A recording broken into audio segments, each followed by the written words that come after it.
What can you recite if you don't know dua qunut for witr? So if someone doesn't know the supplication of qunut, Yeah. they can recite whatever dua they know. That would be permitted. Rabbana atina, Rabbana zalamna, all of those du'as. Yes, that would be permitted. Okay. With obviously an encouragement to actually learn qunut, right? Yes. Okay.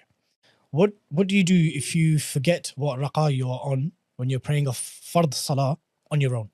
So you've forgotten what number raqah you're on, the third one or the fourth one? So you go with the rak'ah, the cycle, that is what we refer to as ghalibul dhan, meaning dominant thought. You think you are, for instance, second rak'ah or third rak'ah. Mhm. And then at the end, you do sajdatul sahw, which is the prostration of forgetfulness. The Hanafis have their own specific method, which is by reciting at-tahiyat in the tashahhud position, Yeah. up to abduhu wa rasuluh, then giving salam once to the right, Mhm. prostrating twice, Yeah. and then reciting the at-tahiyat again, and then completing the prayer with a salawat.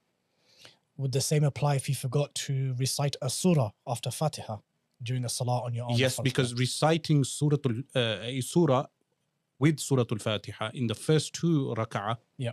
of fard is wajib in the Hanafi school. So And missing a wajib would require sajdatul sahw. okay. What if you have small food bits in your mouth?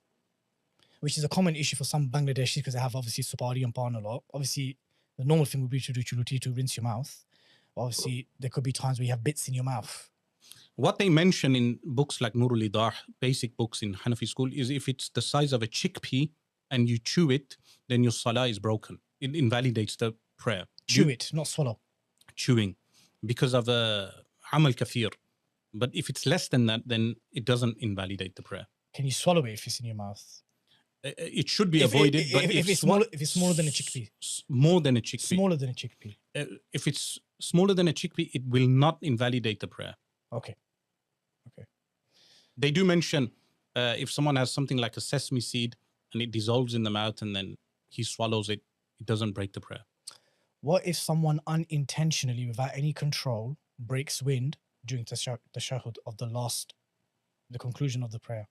So if the person, he has, remember, sitting in the tashahhud, in the end of the prayer, the duration it takes to recite at-tahiyat is one of the arkan of the prayers for that duration. So if he sat for that duration and he completed the at-tahiyat and then he involuntary, his wudu breaks, he passes wind, his prayer is complete.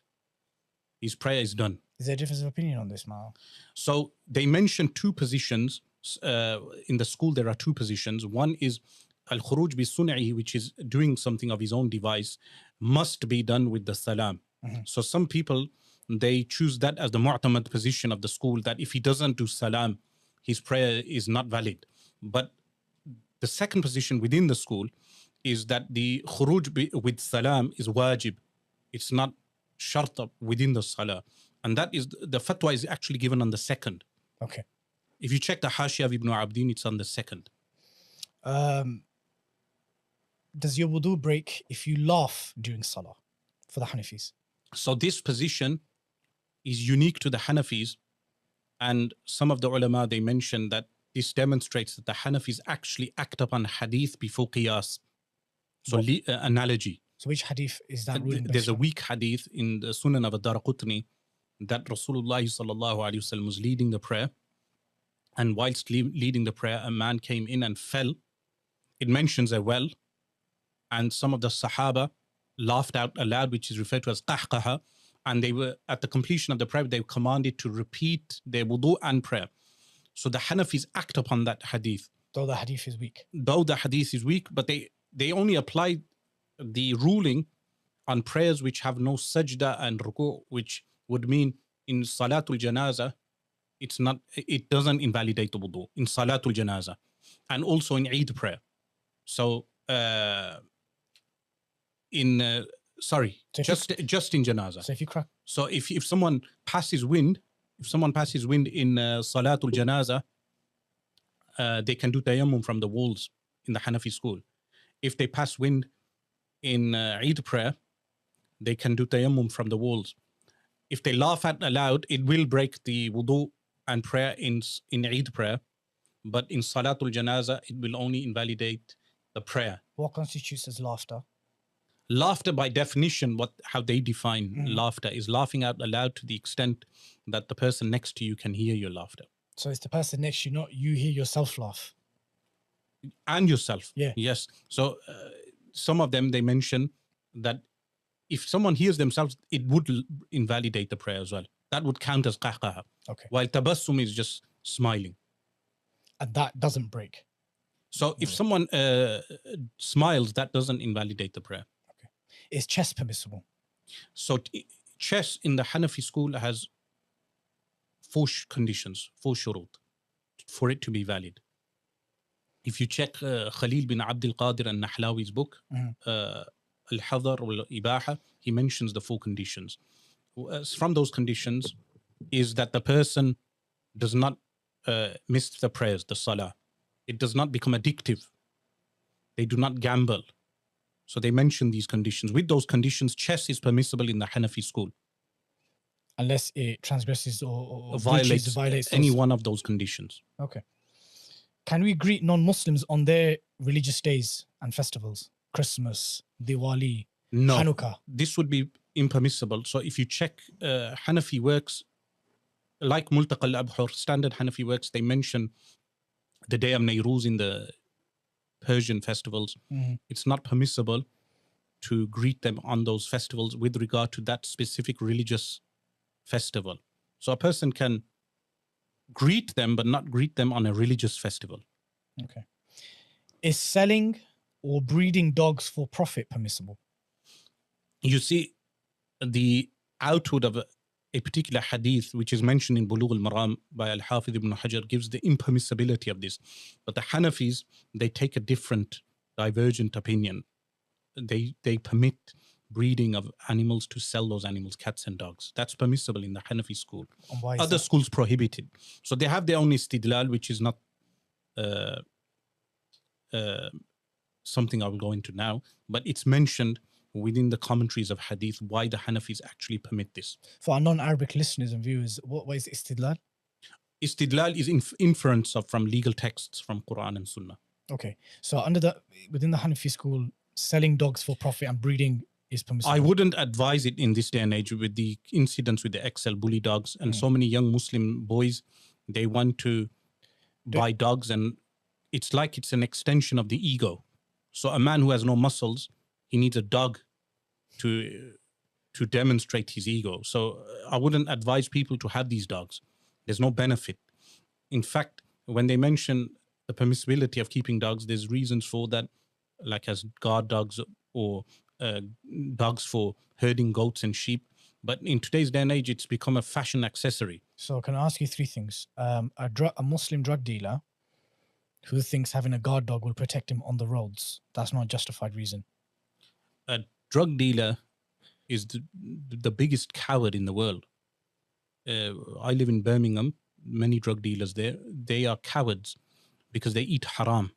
When they eat haram, anyone who eats haram will always be a coward, irrelevant to how many guns he holds or how many dogs he may have or how many people he has with him. They will always remain cowards because they are eating haram. And when they deal that drug, the addict, they destroy the life of the addict and the family of the addict. The dua of those people is against them. Even if they're non-Muslims? Of course, because the non-Muslim in that case is madhloom. He's an insan. Because remember, the hadith states, be careful of the dua of the madhloom, even if he is a non-Muslim. Okay. So the poor woman who becomes addicted to drugs and then is prostituted, irrelevant to whether she's a Muslim or non-Muslim, the angels will curse the drug dealer. So these cowards, they would need these dogs to protect them. What about the fact that we live in the UK, a stable and secure country where we pay council tax for police and for law enforcement services and emergency services? Is a dog really justified in most cases when you have this level of security in a country? I'm not talking about in some areas where it's very unsafe or high levels of robbery. I know this is a bit of we're going on a digress here, but I'm just talking about justification for having a dog, because the way I see Muslim brothers having dogs, they use the security, we need it for security and all stuff, but really it's more to do with a flex. It's imitating rappers and drug dealers and gangsters in the mainstream. Is to protect themselves when they're dealing drugs on the roads. And then thirdly, they'll basically justify it by saying that they need a dog to look after their home, when really their home isn't the type of home that you traditionally would think would need guarding for a dog. What's your thoughts on As that? I said, I don't think it's validated through those excuses. Also, take into consideration the saliva of a dog is najis. Mhm. The sweat of the dog is najis also. So it can be a cause of najis. The hadith states that people keep a dog in the house. The angels of Rahmah do not enter that house. So as opposed to someone with two daughters in the house. In the Sahih of Ibn Hibban, it mentioned someone who has two daughters in a house. A specific type of Rahmah of Allah descends on that house. It's in the Sahih of Ibn Hibban. Alhamdulillah, that's beautiful to know. Yes. So to have daughters in the house, this is a source of Rahmah. But to have dogs or pictures in the house, the hadith clearly prohibits that. Under any circumstances within the Hanafi school, can a Muslim woman marry a non-Muslim man? That's totally prohibited within the four schools. Bil ijma'. So a Muslim woman to marry a kafir is totally impermissible. Whether it's a Hindu or a Christian. Bil ijma', Okay. with consensus, this would be totally impermissible. She should make him adopt Islam. And what is the status of that relationship? It would count as zina, as fornication. Okay. What is the position of the mustache in the Hanafi school? So the mustache, of course, like the other schools, the trimming of the mustache from above the lip. Is my mustache okay at the moment? Yes, as long as it's not growing on top of the lip. No, clear. Yeah, that would be fine. So when it comes over the lips, it becomes a problem. Then it becomes makruh. Makruh in the Hanafi school means haram. Makruh tahriman. So allowing it to grow onto the lips would be makruh tahriman, and it should be trimmed. What about this way? That would be permissible. Because it's, the Ottoman Turks did it, people in the Indian subcontinent, muchne, kuchne, all that flex. That wouldn't be a proof though in the Hanafi school. No, I'm just saying that culturally it's quite Culturally they shaved also, but yeah. shaving would be haram. Okay. So long as it's not growing over the lips, yeah? Yes. Okay. What is a qaza haircut? So short back and sides, what we have today, this issue is mentioned in the firstly, it's in Sahih Muslim, the prohibition of this type of haircut. But in the Hashia of Ibn Abdin, what he mentions, it's to shave one side and to allow another side of the hair to grow. Does this apply to short back and sides today? The answer is, if the length of the hair exceeds three fingers, one side of the hair is longer than the other side by 3 fingers, and one side is shaven, this would fall under this type of haircut, which is makruh tahriman in the Hanafi school. If it doesn't exceed by 3 fingers length, then it would not fall under makruh. So just to clarify, if the hair exceeds the width, so this much, yeah? Yes. This much on one side and completely shaved on the other side. This would count as qaza haircut. Do you regard my haircut as a qaza haircut? No. Okay. And that's a common question, but you will find the reference for this within the Hashia of Ibn Abdin. Within the Hanafi school, what is the position on music other than the duff drum? So some of the ulama, they took a position, a lenient view on music, like Abdul Ghani al-Nablusi, rahimahullah, the Damascene scholar from 400 years ago. While other ulama, they took a strict position. So the likes of Al-Imam Ibrahim al-Halabi, the author of Multaqa al-Abhur, he wrote a book, Al-Naqsu wal-Waqsu li Mustahil al-Raqs, mentioning the prohibition of musical instruments and Raqs. To the point that even within the Shafi'i school, there are divergent views. So you have like Al-Imam Ibn Hajar al-Haytami al-Makki, he has a famous work, Kaff al-Ru'a, on prohibition of musical instruments. But then Al-Imam Abu Hamid al-Ghazali, rahimahullah, took a lenient view like Abdul Ghani al-Nablusi, rahimahullah. The correct view, in my point, from my reading on this subject, would be more of a middle stance. Which is? That is, that firstly, the daf is permitted, And then there are those instruments, alat, which are clearly prohibited in the Sunnah. Like They would be like string instruments, for instance. guitars, violins. Yes, string instruments are one. Harp. These type of instruments. Okay. Now, Sayyid Alawi al-Maliki rahimahullah in his fatawa, he states that due to saddu dhari'a, now this word saddu dhari'a means barring the means, it's a great source of law for the Maliki school. So for instance, Al-Imam Malik rahimahullah, he prohibited grapes, people from growing grapes, because he knew the grapes were being utilized For wine. For wine. So it's sometimes this law, saddu dhari'a, applies to permissible things. Sayyid Alawi states we should apply saddu dhari'a to many of the musical instruments because it leads to the haram type of music. What is haram bil ijma'? Music which has lyrics which are impermissible. Music which is accompanied with alcohol. This is all impermissible by ijma'. So foul, vulgarity, sexual lewdness, the promotion of fahsha and all that kind of stuff. Exactly. Yeah. And if it's associated with drinking and drugs, this type of music is totally prohibited by ijma'. What if it's associated with love? So then that used to be a flex 1,000 years ago. Poetry and singing about women and the love for women is something that transcends all civilizations. yes, so the ulama, they would teach books of literature, Arabic literature, where love of women is mentioned. Works like Diwan al-Mutanabbi, Maqamat al-Hariri, all these classical Arabic literature they have. But those books of poetry even contain vulgarity also. But they would teach it for a purpose, which was literature, in order to excel in language. So in today's day and age, if someone read a book of classical literature which does contain vulgarity, it would not be totally prohibited, depending on the purpose of reading the book. But saddu dhari'a is applied to those music, that type of music which is totally haram in the Sharia. Then within the middle, we have the gray area. Now, Ibn Hazm, he took a divergent opinion. There's another alim also, a Maqdisi alim, who's the author of the book on Shurut al-A'immati Sita, which is a book on conditions of the 6 scholars of hadith. They took a divergent opinion, but which was totally permitting all musical instruments also, to the extent that Ibn Hazm attempted to weaken a hadith in Sahih al-Bukhari. And then Al-Imam Ibn Salah, rahimahullah, the author of the Muqaddimah of Ibn Salah, he condemns Ibn Hazm for this. So that would be a shadh opinion, an anomalous opinion. So saddu dhari'a applies to most music. Then we have certain instruments which are not declared haram totally by the Sharia, and it's a gray area. And then we also have the issue of Raqs, which is dancing. So the Sufis have Hadra, which my mashayikh in Syria, they perform Hadra. Al-Imam Jalaluddin al-Suyuti gave the fatwa permissibility of Hadra. Other ulama also, Abdul Hayy al-Kattani and many other ulama, they permitted the Hadra, which is doing dhikrullah with dancing, with Raqs. But there were other ulama who prohibited this. They said this is not permissible. So that would fall into the issues of khilaf.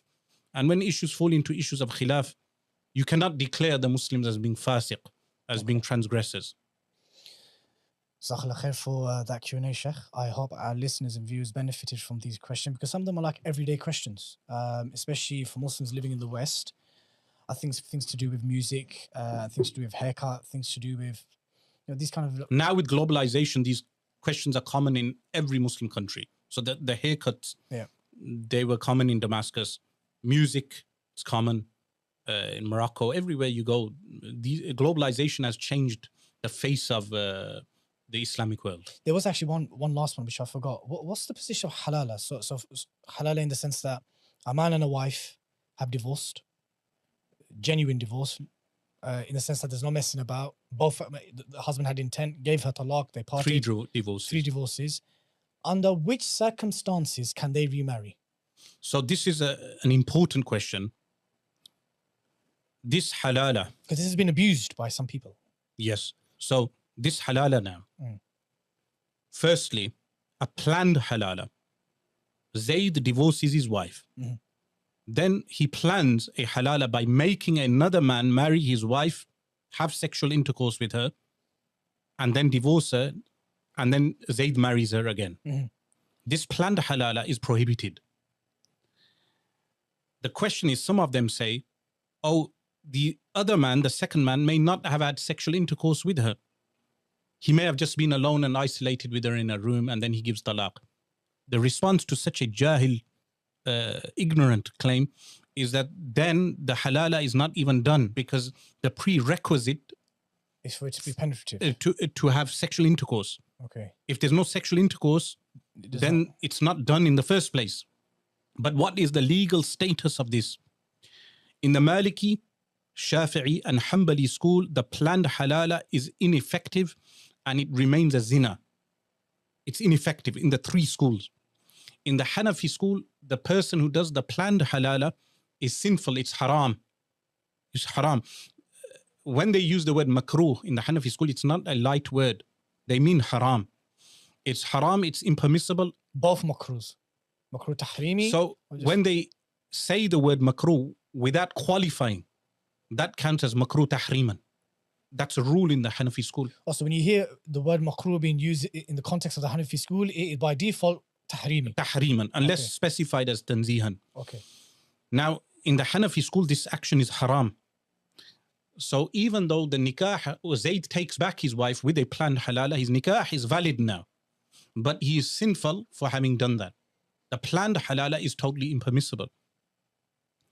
This is common and is abused.